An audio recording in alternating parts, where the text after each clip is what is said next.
để chúng ta cùng đứng dậy khoảng 5 giây được không ạ? Để cùng chúc mừng hạnh phúc cho cô dâu và chú rể ạ. Xin mời tất cả quý vị ạ. Ít chung để xí cái tin ninh chia xuân xuân tu. Trước chuyện là nó thay chân là ít chung để xí cái tin ninh chia xuân xuân tu. Lúc này cho khó cho sổ trong tàu bú nhỏ. Ở thằng này xuân tu cho nên cho khó xía.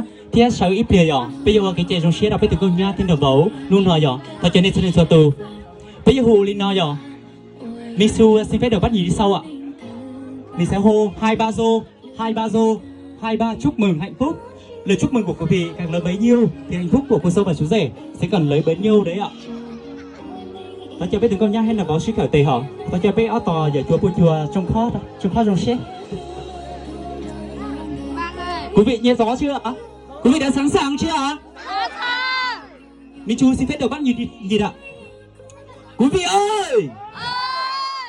2, 3 2, 3 2, 3 chúc mừng hạnh phúc. Xin cảm ơn quý vị. Mời quý vị cùng cạn ly đi ạ. Họ chờ bên từng con nhá đồng vào hậu chớ họ. Họ chờ cho nền giải xin là hậu chớ. Họ chờ bên chẳng nền ti lâu nền giải xin giải xin tu hậu chớ ai giàu à.